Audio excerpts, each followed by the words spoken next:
안녕하세요. KDI 김동영 연구원입니다. 안녕하세요. IT 칼럼니스트 이훈입니다.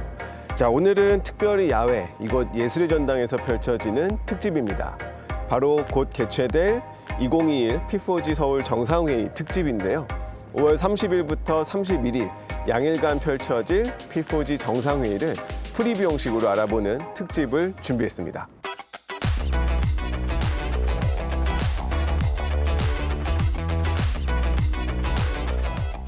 오늘 특별히 전문가 두 분을 모셨습니다. 안녕하세요. 한국에너지기술평가원 김창선 수석연구원입니다. 안녕하세요. 인천대학교 김준동 교수입니다. 요즘은 이 환경 문제 때문에 약간 타노스급으로 분노를 하고 계시다라는 분들이 많이 계신데요.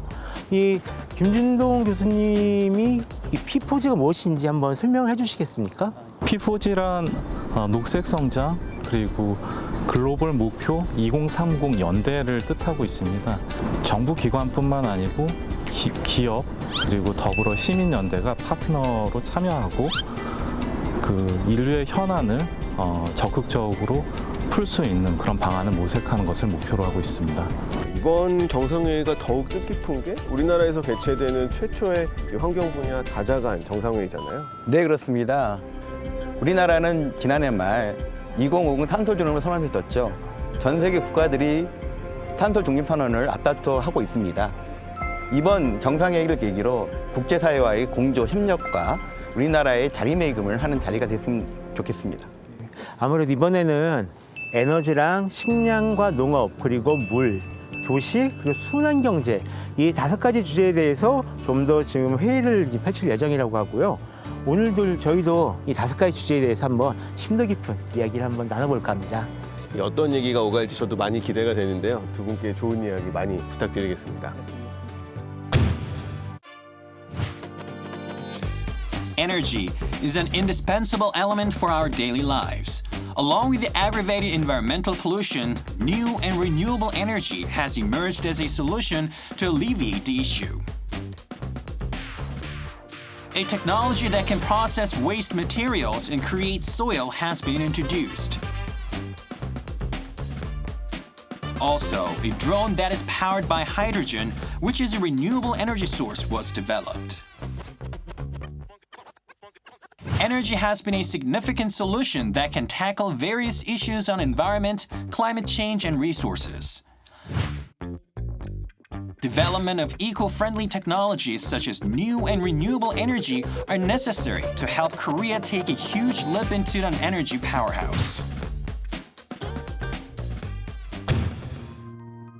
자, 오늘 첫 번째로 이야기 나눠볼 주제 혹시 어떤 건지 아시나요? 에너지죠. 맞습니다. 국제에너지기구에 따르면 전 세계에 발생하는 이산화탄소의 3분의 2가 에너지 분야에서 발생을 한다고 합니다. 예, 그렇습니다. 우리나라 정부도 에너지 대변환의 시기를 맞이해서 기존의 화석 연료에 대한 비중을 줄이고 그리고 신재생에 대한 비율을 높이고 있습니다. 노후한 건물에 대해서 그린 리모델링 또는 수소 자동차, 수소 에너지 이쪽에 관심을 가지고 있습니다. 그럼 이번 정상회담에서는 이 에너지 분야 관련해서는 어떤 논의가 이루어질 예정인가요? 정상회담에서는 더 푸르른 지구를 만들기 위해서 다양한 저탄소 에너지 해법들을 논의할 예정입니다. 에너지 공급에 있어서는 재생에너지와 그린수소의 보급, 전달에 있어서는 전력망의 고도화, 분산 에너지 확대, 그리고 에너지 수요에 있어서는 효율 향상과 산업 부분 등의 저탄소화를 논의할 예정입니다. 사실 탄소 중립을 위해서 각 개별 국가가 노력한다고 그것을 달성하기는 쉽지 않을 것입니다. P4G 회원국들과 그리고 에너지 전문가들의 협의가 필요한 시점이라고 판단됩니다. P4G에서 주력하는 핵심 활동 중 하나가 국가, 기업, 국제기구, 시민단체 이런 것들을 다 합쳐가지고 어떤 협력 사업을 펼치는 것이 바로 P4G 파트너십 아니겠습니까? 네, P4G 파트너십은 하나 이상의 영리기관과 비영리기관이 협력을 해서 개발도상국에 지원하는 프로그램입니다. 케냐의 사람들에게 전기 에너지의 접근성을 좀 보장해 주고요. 아이들에게 교육의 보장권을 지원해 주고 있습니다. 자, 이제 에너지 이슈가 환경을 넘어서 기업의 입장에서는 일종의 산업 전략과 통상 전략의 하나로까지도 확대돼서 고려되는 전략인 것 같습니다. 에너지 분야에서 기대되는 이 P4G의 활약 앞으로도 계속 지켜봐도 좋을 것 같습니다. Agriculture refers to the process of cultivating soils and raising crops. And it has faced new changes along with the development of IT skills. Systematic management of agricultural lands can be realized by flying drones.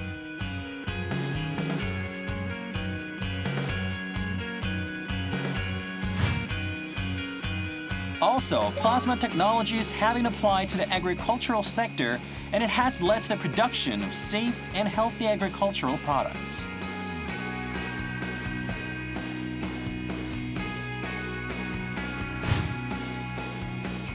We talk about food and agriculture, which have collaborated with cutting-edge technologies to enrich people's lives.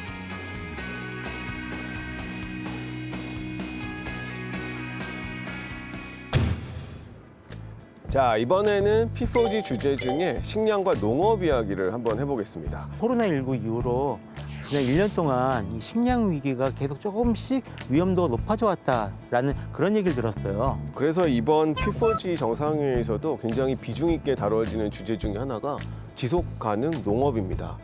박사님, 그 지속 가능한 농업이라는 거는 구체적으로 어떤 개념인가요? 지속 가능한 농업이란 현재 우리가 쓰고 있는 농업에 있어서 다음 세대들도 식량을 얻는데 문제가 없도록 환경을 보존하는 겁니다. 지속 가능한 농업이 나오게 된 배경이 어떤 거라고 생각하십니까? 화학 비료를 써가지고 작물을 키웠더니 작황이 굉장히 좋은 겁니다. 엄청 좋아졌어요. 네. 근데 운동선수들이 이렇게 도핑 테스트 하는 것처럼 부산물을 계속 넣어주면 이제 면역력이 떨어지고, 그리고 농민들이 말하는 대로 지력이 떨어지니까 장기적으로 이제 생산력이 낮춰지게 되는 것입니다. 이제 앞으로 우리가 생산성이 낮아지는 걸 어떻게 해결할 거냐, 그러니까 원래대로 다시 돌아가자 지속 가능한 농업을 고려하게 된 것입니다. 이 농업 분야의 성장이 또 정체되면서 무리한 이윤 추구가 뒤따르다 보니까 안정성 문제도 계속해서 제기가 되는 상황이고요. 전반적으로 이 식량 분야가 지속 가능하지 않은 방향으로 발전하는 게 아닌가 하는 우려가 조금 있는 것도 사실입니다. 그렇다면 지금 현재와 같은 상황에서 어떤 그 지속 가능한 농업이 되려면 과연 어떤 방법이 좀 필요할까요? 자원순환형 농업과 스마트 농업을 꼽고 있습니다. 먼저 자원순환형 농업은 외부로부터 비료나 농약을 조달하지 않고 농장 내부에 있는 영양분과 에너지를 재활용하는 것입니다. 세계은행그룹에서 베트남 메콩강 지역에 이제 120만 정도의 주민들에게 그 땅에 맞는 특색이 있는 작물들을 키워봐라라고 해서 지원해준 예가 대표적인 예가 되겠습니다. 이 지속 가능한 농업이 이루어지도록 뭐 특정 주체가 아니라 우리 모두 노력을 좀 기울여야 되는 시점이라는 생각이 많이 듭니다. Water is an essential resource for people's daily lives as well as nature. And it has been used for the sterilization technologies against the coronavirus as well as ultrafine and fine dust. As it is an eco-friendly method that makes use of water, it is harmless to the human body. A strong sterilization effect can purify the indoor and outdoor air.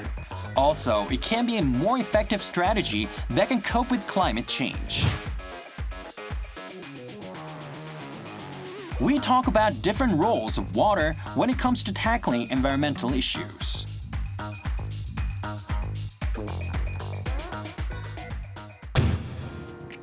예, 이어서 계속 이야기할 주제는 우리들 삶에 정말 없어서는 안 될 그럴 요소죠. 바로 물입니다. 최근 지구 곳곳에서 가뭄이나 홍수와 같은 기후 위기들 많이 찾아볼 수가 있는데요. 지속 가능한 발전을 위해서는 이 물 문제도 반드시 해결하고 넘어가야 될 이슈입니다. 이번 정상회의에서는 지금 물과 관련된 어떤 내용이 다뤄질 예정인가요? 물 분야에서도 기후 위기에 대응하고 탄소 중립을 달성하기 위해서 탄소 중립 스마트 물 관리 시스템에 대해서 집중적으로 논의할 예정입니다. 그래서 이번 주제는 저희가 특별한 전문가분을 한 분 더 모시고 이야기를 들어보려고 하는데요. 그렇습니다. 미국 하와이에서 연구를 하고 계시는 우리나라를 대표하는 기후학자이신데요. 예, 전남대학교 함유근 교수님과 함께 저희 그 화상 연결 한번 해보겠습니다. 안녕하세요. 전남대학교 해양학과 함유군입니다. 저는 지금 하와이 호노룰루에 와 있는데요. 이곳의 기후학자들과 다양한 기후현상들의 원인을 규명하기 위해 이곳에서 연구를 진행하고 있습니다. 반갑습니다, 교수님. 저희가 지금 P4G 정상회의 주제의 하나인 물에 대한 이야기를 하고 있는데요. 이 물순환이 기후변화와 밀접한 관련이 있다는 이야기를 들었습니다. 물순환이라는 거 구체적으로 어떤 개념인가요? 물순환의 가장 대표적인 예는 바닷물이 증발해서 대기 중에 수증기가 공급이 되고 이 공급된 수증기도 응결돼서 구름이 되고 이 구름은 바람을 타고 여기저기 돌아다니다가 비가 되어 땅으로 떨어지고 이 육지에 내린 비는 흐르고 흘러서 강을 따라 바다로 다시 흘러 들어가는 이런 과정을 총칭해서 물순환이라고 부르는 것입니다. 저도 질문 한 가지 드리겠습니다. 물과 물순환이라는 게 인간 생존에 굉장히 절대적인 기반입니다. 근데 기후변화와 물순환 체계에 어떤 영향이 있을까요? 일단 기후변화는 강수와 관련된 물순환을 더 가속화시킨다고 알려져 있습니다. 수증기 자체가 강력한 온실가스이기 때문에 이 늘어난 수증기의 양은 지구온난화를 가속화시키고 이 가속화된 지구온난화는 다시 물순환 체계를 가속화시키는 이런 피드백 작용도 있게 됩니다. 네, 알겠습니다, 교수님. 그럼 앞으로 기후위기 대응을 위해서는 물 분야에서 어떤 노력을 해야 할까요? 가장 중요한 것이 기후변화로 인한 물순환 변화에 대응하는 장기적인 물관리 대책입니다. 이 기존의 어떤 물관리가 잘 되던 지역도 새롭게 물 부족 현상을 겪을 수가 있기 때문에 그런 지역이 나타나는지를 잘 모니터링하는 그런 장기적인 대책이 반드시 필요하다고 생각합니다. 예, 교수님 오늘 답변 잘 들었습니다. 네, 오늘 이렇게 멀리서나마 참여할 수 있게 돼서 매우 영광이었고요. 초대해 주셔서 감사합니다. 오늘 좋은 이야기 많이 나누시기 바라겠습니다. 감사합니다. 감사합니다. 이 기후위기 변화를 대응하기 위해서 우리가 물 관리가 얼마나 중요한지 새삼 깨닫게 되는 그런 계기가 아니었나 하는 생각이 많이 드네요. 오늘 집에 들어가서 좀 물 약간 좀 절약하는 것도 시작해야겠죠. 네.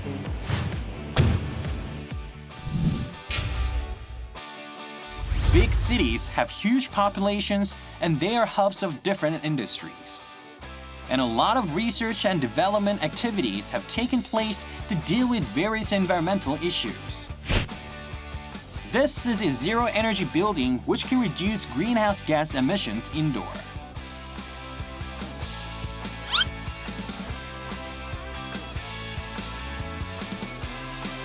Thanks to the digital twin technologies, the depth and temperature of rivers can be monitored based on the smart solutions.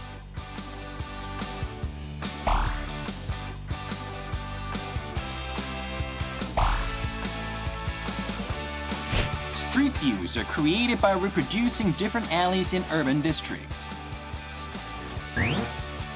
And we look forward to the future changes that'll take place in green cities.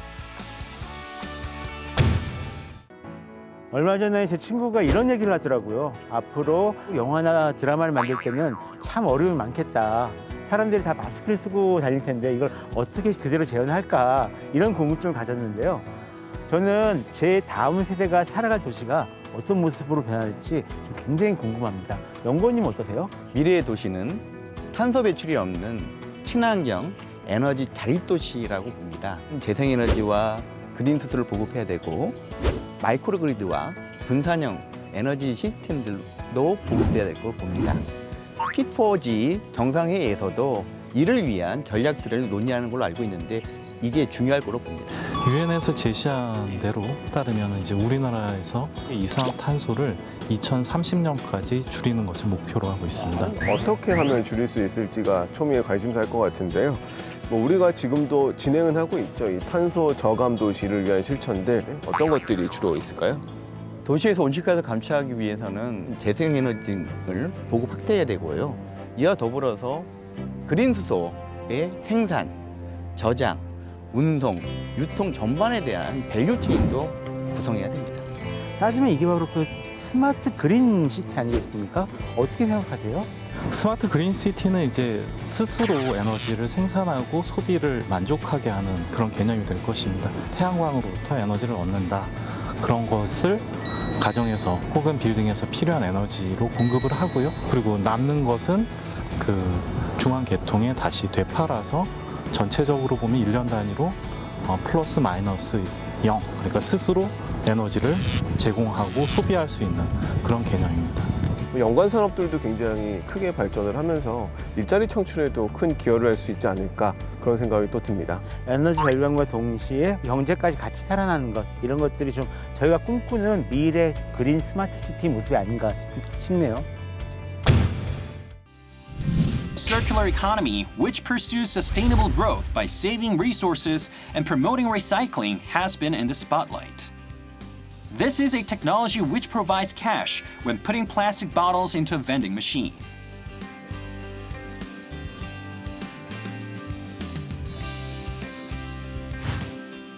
Also, waste paper can be turned into a drone.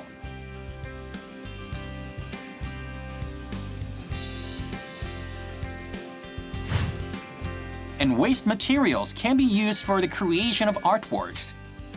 Instead of simply recycling waste resources, upcycling, which can create new values, has emerged as a popular trend. A variety of technologies are expected to be developed for the expansion of the circular economy.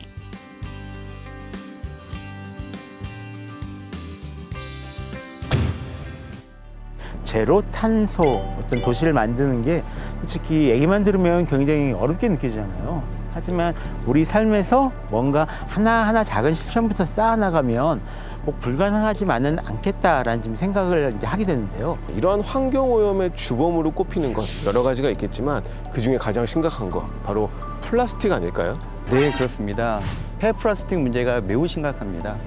특히나 5mm 이하의 미세 플라스틱의 경우는 매우 심각한 문제입니다. 정부에서도 이런 뭔가 좀 이런 탈플라스틱 정책을 계속 지금 추진하고 있는 걸로 알고 있는데요. 우리가 쓰고 있는 아이스팩에 미세 플라스틱이 함유되어 있습니다. 정부에서는 그 사용량을 줄이려고 2023년부터는 이제 분담금을 부여해서 사용량을 자연스럽게 이제 줄이려고 하고 있습니다. 이 최근에 MZ 세대라고 하죠. 요즘 세대들의 어떤 소비 성향과 맞물리면서 이런 그린 뉴딜 전략이 굉장히 시너지 효과를 내고 있다고 그래요. MZ세대는 소비에 있어서도 가치를 중시한다고 합니다. 에코템에 대한 소비를 늘려가고 있고요. 특히나 그들의 장점인 SNS를 통해서 다른 사람들에게도 소비를 독려하는 활동을 하고 있다고 합니다. 이런 문제에 있어서는 저희 정부도 정말 굉장히 좀 적극적으로 좀 대처를 하고 있을 것 같은데요. 녹색 매장을 벌써 850개 정도 지정해서 운영하고 있고요. 그걸 더 확대하기 위해서 온라인 매장도 적극적으로 확보하고 있습니다. 그리고 우리 정부는 지난해 생활 폐기물 탈플라스틱 대책을 발표했습니다. 향후 5년간 폐기물로 발생하는 플라스틱을 20% 낮추고 그다음 플라스틱의 재활용 비중도 현재 54%에서 70%까지 상향 조정시키는 계획을 설정했고요. 카페에서 요즘에 빨대 주지 않잖아요. 플라스틱 빨대들 주지 않고 또 요청한 경우에만 배달 음식에 플라스틱 넣어주는 거 이러한 가이드들이 더 나은 세상을 만드는데 도움이 되지 않을까 하는 생각을 해봅니다. 자, 이번에는 2021년 환경 트렌드는 어떨지 이 전문가분들의 의견을 한번 들어보려고 하는데요. 그냥 들으면 또 재미가 없으니까 OX 토크 형식으로 진행을 한번 해보도록 하겠습니다. 저희가 질문을 드리면 OX 판을 들어서 의견을 표시해 주시면 됩니다. 어떤 정답이 있는 질문이 아니기 때문에 소신껏 답변하시면 됩니다. 자, 그러면 질문 드리겠습니다. 이 기후위기와 관련해서 이 식량 문제도 굉장히 큰 이슈 중에 하나인데요. 식량 낭비를 줄이기 위해서는 소비기한 표시제가 반드시 도입되어야 한다. 하나, 둘, 셋. 네. 칼럼니스트님만 X를 선택하셨네요. 근데 저는 과연 이 소비기한 표시제가 우리 삶에 좀 쉽게 녹아들까라는 그런 생각을 좀 하고 있거든요. 소비기한을 딱 정해놓음으로써 이런 그 냉동실에서 많은 음식을 보관한다거나 아니면 뭔가 재활용하는 이런 부분들을 무시할 수 있다라는 생각도 좀 들기도 하고요. 정책은 좋으나 오해를 불러일으킬 수 있어서 X를 선택을 하셨군요. 교수님은 혹시 어떤 의견이 있으세요? 그 유통기한이라고 하는 것과 소비기한이라고 하는 게 조금 다른 의미이지 않습니까? 유통기한이라고 하는 거는 판매자가 그날까지 판매하라는 그런 일정이지 소비자가 그거를 취했을 때 탈이 난다고 하는 건 아닙니다. 그러니까 소비 기한을 명시함으로써 소비자들이 선택을 할 수 있는 그런 기회를 제공해야 된다고 생각합니다. 뭔가 조건이 바뀌면 정책들도 또 거기에 맞춰서 계속 업데이트해 나가야 됩니다. 그래서 과거에 기반해서는 이런 우려들이 있을 수 있지만 새로운 환경, 새로운 제도가 시작되면 또 그에 맞는 또 다른 제도들이 보완되어서 또 이런 기후 위기 대응 가능하지 않을까 생각을 해봅니다. 자, 그러면 저희가 마지막 질문을 드리겠습니다. 그린 뉴딜을 기후 위기에 중점을 두어야 할지 아니면 경제 성장에 중점을 두어야 할지, 경제 성장에 더 중점을 두어야 한다면 O, 아니다 경제 성장보다 탄소 중립 쪽에 먼저 더 중점을 두어야 된다 그러면 X를 들어주시면 좋겠습니다. 하나, 둘, 셋.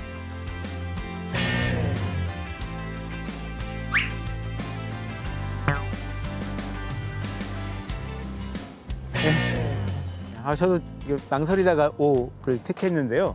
연구원님은 왜 O를 택하셨나요? 그린 뉴딜은 탄소 중립 실현이라는 그림과 이러한 변화를 사회 구성원들이 합의하는 뉴딜로 구성되어 있습니다. 작년의 경우 2050 탄소 중립을 세계 각국들은 선언을 했고요.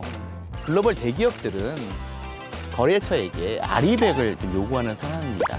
즉 우리에게는 탄소 중립이 선택이 아닌 필수로 다가온 겁니다.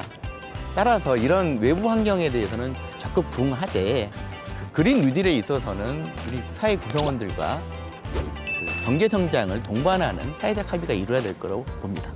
저는 뭐 경제학을 공부하는 입장에서 이 경제 성장이라고 하는 것이 사람들의 행동을 변화시키는 굉장히 큰 인센티브가 될 수 있을 거라고 생각을 해요. 나에게 직접적인 이득을 준다라는 거, 그게 곧 나한테 도움이 된다라는 인센티브가 된다면 그린과 경제 성장 분명히 같이 갈 수 있는 가치라고 생각이 들고요. 그린 뉴딜 정책이 우리 한국판 뉴딜 안에 들어있는 것도 저는 같은 맥락이 아닐까 그렇게 생각을 해봅니다. 네, 알겠습니다.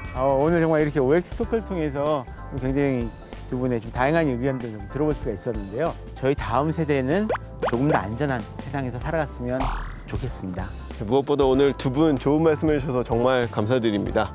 출연하신 소감들은 어떤지. 이번에 열리는 P4G 정상회의는 이런 기후위기를 극복할 수 있는 국제적 공조 성과를 창출하기 좀 기대하고요. 기후위기 대응에 좀 제 할 수 있는 최선을 다하겠습니다. 감사합니다. 오늘 날씨처럼 에너지 정책 그리고 신재생 에너지의 방향이 햇빛 쨍쨍하게 가면 좋겠습니다. 고맙습니다. 예, 오늘 두 분 저희와 함께 해주셔서 정말로 고맙습니다. 예, 감사합니다. 자, 비즈테크 코리아를 하면서 두 번의 특집이 있었죠. CES 2021 특집이 있었고 오늘 2021 P4G 서울 정상회의 특집 진행을 해봤습니다. 오늘 특집 같이 한 소감이 어떠세요? 너무 좋았죠. 오늘 이 좋은 날씨처럼 P4G 정상회담도 많은 성과를 거뒀으면 좋겠다라는 그런 생각을 해보고요. 시청자분들도 많은 아이디어 얻어가셨으면 좋겠습니다. 곧 다가올 2021 서울 P4G 정상회의 좋은 결과 있기를 기원합니다. 그럼 저희는 다음 주에도 다시 찾아뵙겠습니다. 시청해주셔서 고맙습니다.